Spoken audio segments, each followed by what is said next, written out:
Hey everyone, thanks for watching. If you enjoy these dramatized videos of Bigfoot encounters and stories, please stick around until the end and give it a thumbs up. It really helps the channel grow. It helps me grow my channel for free with your subscribing and liking. And if you haven't already, consider sharing your stories and comments. I'd love to hear from you.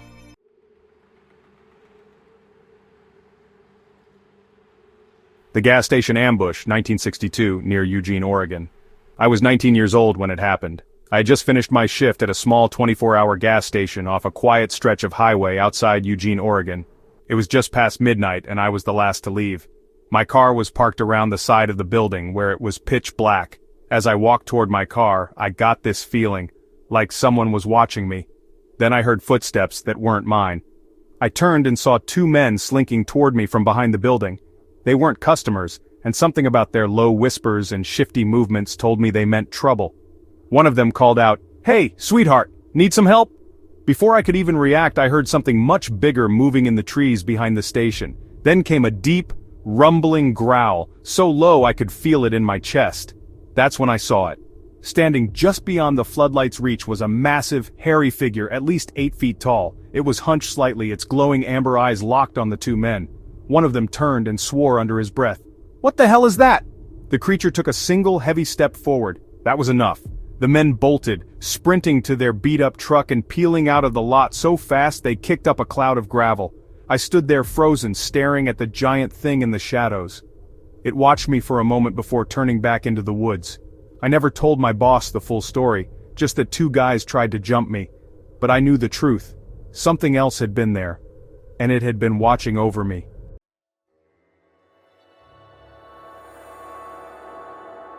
The Cabin Intruder, 1965, Olympic Peninsula, Washington. My family had a small hunting cabin in the Olympic Peninsula. Nothing fancy, just a place for me and my dad to stay during the season. One night, I was there alone. My dad was supposed to meet me the next morning. I was sitting by the fireplace when I heard something outside. At first I thought it was a bear, twigs snapping, something pacing near the tree line. Then came the footsteps. Human footsteps. I grabbed my rifle, my heart pounding. I crept to the window and peeked out. There was a man standing near our shed. I had never seen him before. He wasn't a hunter, not with those dirty clothes and greasy hair. I could see him testing the lock on the shed, looking around like he was making sure no one was watching. I was about to yell when I saw something else move. From the opposite side of the clearing, a massive figure emerged from the woods. At first I thought it was a black bear, until it stood up on two legs. The man didn't see it at first. Then, the creature let out this deep, rumbling snarl. I'll never forget the look on the guy's face when he turned around. His eyes went wide and he stumbled backward so fast he tripped over his own feet. The creature took a step forward, towering over him. The guy scrambled up and ran full speed into the woods, tripping and crashing through the underbrush. The Bigfoot stood there for a few moments, then turned and disappeared just as silently as it had come. I didn't sleep at all that night, but when my dad showed up the next morning, we found fresh footprints near the shed, human and something much, much bigger.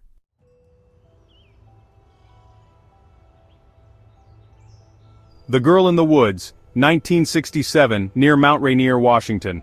I was only 14 years old when it happened. My older brother and I had spent the afternoon hiking near Mount Rainier, exploring trails we weren't supposed to. We got separated, and before I knew it, I was lost. I wandered for hours, calling for my brother. The sun was starting to set when I saw someone coming up the trail. A man, probably in his 40s. He was scruffy looking, wearing dirty jeans and a ratty flannel shirt. "Are you lost?" he asked, way too friendly. Something about him made my skin crawl. He kept glancing around like he was making sure we were alone. "Come on, I'll help you find your parents," he said, stepping closer. That's when the woods went dead silent. No birds, no wind, nothing. And then came the smell, like wet dog and decaying leaves. A deep, inhuman grunt rumbled from the trees, followed by the sound of snapping branches. The man froze. So did I. Then, from the shadows, something huge stepped out, covered in thick brown fur, towering over both of us. It wasn't attacking, but it sure as hell wasn't friendly either. The man took one look at the creature and ran like hell. I was too scared to move, but after a few seconds the Bigfoot just turned and walked away, like it had done what it came to do. I found my brother about 30 minutes later and we never told our parents what really happened. But I know what I saw, and I know that man wasn't out there to help me.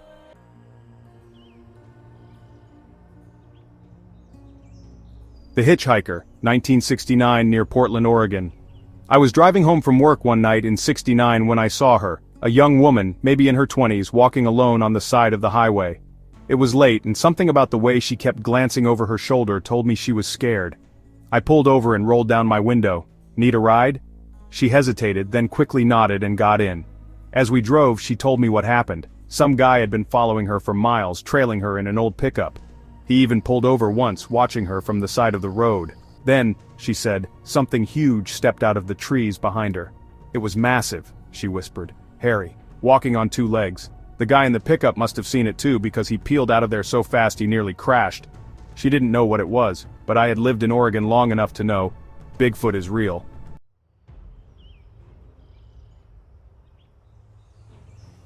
The Stalker in the Fog, 1960, near Crescent City, California.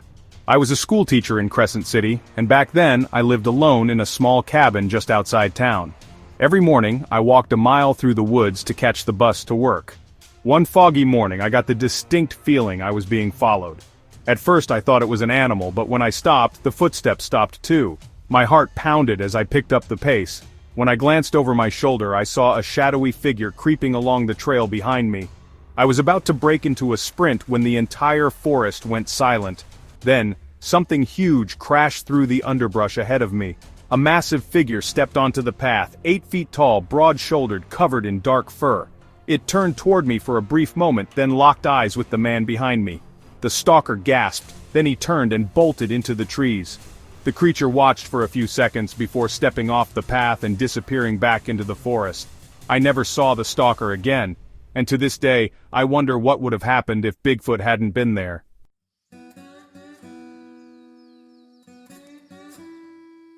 The Night Watchman, 1962, near Bend, Oregon. I worked security at a logging site in Bend, Oregon. My job was to keep people from stealing equipment. One night I was making my rounds when I heard something scraping against the lock on the tool shed. I grabbed my flashlight and gun, thinking I'd caught a thief in the act. But when I turned the corner, I saw something else. A huge, dark shape stood behind the would-be thief. I couldn't make it out at first, until it moved. It was a giant, hairy figure, standing right in the shadows.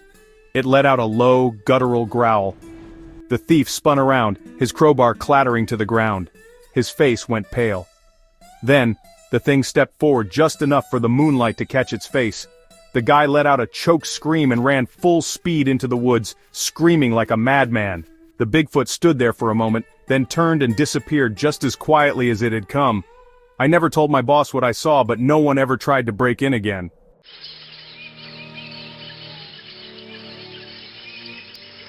The Riverbank Escape, 1964, near Yakima, Washington. I was fishing along the Yakima River when I saw a woman running down the shoreline screaming. She was wearing a torn dress, her face streaked with tears. Behind her, 2 men were chasing her, fast. I was about to call out when a horrifying sound erupted from the trees, a deep, echoing roar that made the ground tremble. Everyone stopped. Then from the woods, a massive figure emerged. I had seen bears before, but this wasn't a bear. It walked upright, its long arms swinging as it stepped onto the sand. The men froze. Then the creature let out another roar and took a step toward them. That was all it took. The men turned and ran for their lives, vanishing into the trees. The woman collapsed onto her knees, sobbing. I ran over and helped her to my truck. I never saw the creature again, but I know one thing, it saved that woman's life.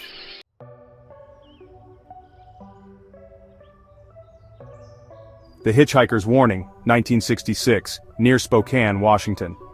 I was driving late one night when I saw a young woman hitchhiking by the side of the road. She looked scared. I pulled over, and as soon as she got in, she blurted out, "Something chased off the man who was following me." She told me she had been walking alone when a car pulled up beside her. A man had stepped out and started following her. She had run into the trees to get away. That's when it appeared. A towering, hairy figure stepped onto the road between her and the man. The guy took one look and jumped into his car, speeding away. She didn't know what it was, but she knew one thing. If it hadn't shown up, she wouldn't have gotten away.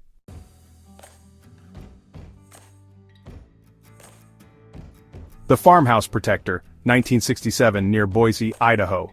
I was home alone one night when I heard someone trying to break into my back door. I grabbed my shotgun and peeked through the curtain. There was a man in a ski mask, prying at the door with a crowbar. I was about to yell when I heard a deep growl outside. I turned my head just in time to see something enormous moving through the trees. Then, the figure stepped into view. It was a massive, hairy creature, at least 8 feet tall. It stared down the intruder. The man took one look and bolted. I never found out who he was, but after that night I kept my doors locked extra tight.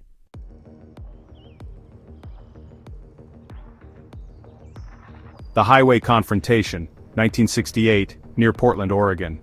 I was driving home when a car swerved in front of me, forcing me to stop. 2 men jumped out, guns drawn. I thought I was done for. Then something huge crashed through the trees. A dark, hulking figure stepped onto the highway, its glowing amber eyes locked onto the men. It let out a roar so loud I felt it in my bones. The men scrambled back into their car and sped off. I sat there shaking as the creature watched them leave. Then, just as quickly, it turned and disappeared. I never told the cops. Who would believe me?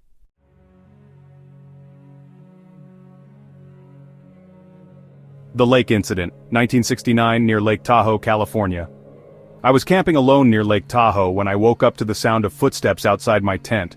At first I thought it was an animal, until I heard the zipper of my tent slowly moving. I grabbed my flashlight and shined it outside. A man was crouched there, reaching for the flap. Before he could react, a horrifying scream tore through the woods. Both of us turned our heads. A massive figure was standing just beyond the firelight. The man screamed and ran. I sat there, frozen, as the creature took one last look at me, and then disappeared into the darkness.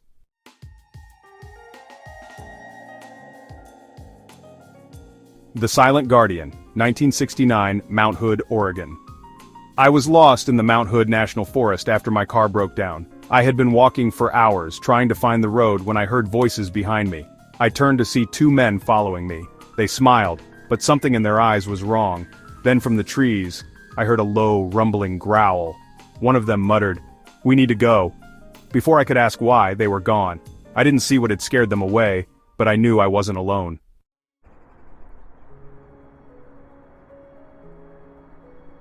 It was supposed to be an amazing trip, just Lisa and me backpacking for a week through the deep forests of Washington. We'd done plenty of hikes before, but this one changed everything. It all started at a small general store just outside the trailhead. We were stocking up on last-minute supplies when we noticed him.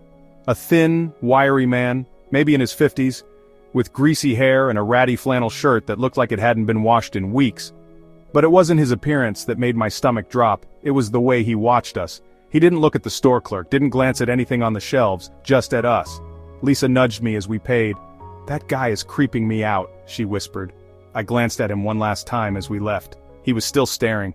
I should have trusted my gut right then and there.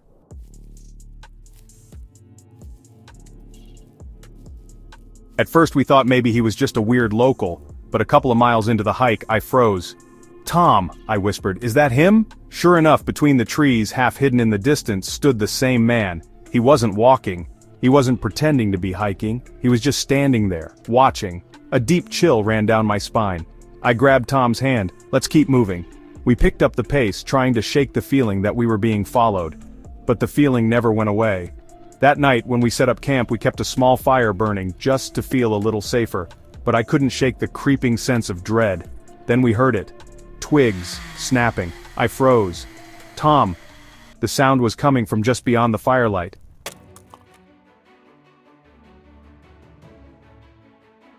Tom grabbed the hatchet from his bag and took a step toward the darkness. "Who's there?" he called out. Silence. Then came the breathing. Low, ragged, human. I could barely swallow my fear as I shined my flashlight into the trees. The beam flickered through the underbrush but caught nothing. Then, a crunching sound. Footsteps retreating. Tom exhaled sharply. "It's him." We barely slept that night, jumping at every noise. At first light we packed up and moved fast, hoping to put as much distance between us and that creep as possible.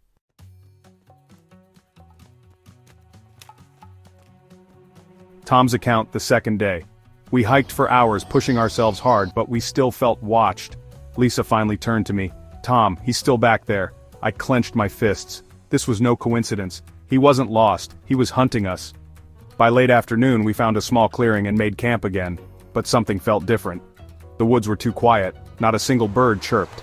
Not a squirrel in sight. Then, a heavy, rhythmic knocking sound.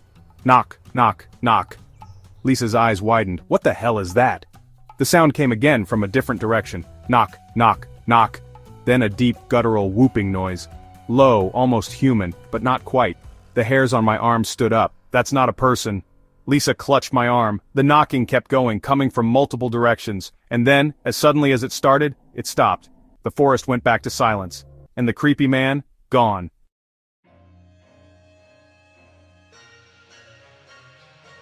Lisa's account, the next morning. We stayed awake most of the night, gripping the hatchet and flashlight, but he never showed up. By morning we cautiously looked around the clearing. No footprints, no snapped branches, no sign that anyone had been there. But there was one thing. Just outside our camp, on the trunk of a massive tree, were 3 long claw marks. I reached out and touched them. They were too big for a bear, too deep for a person. Something had been here last night, something that wasn't human. We packed our things and left.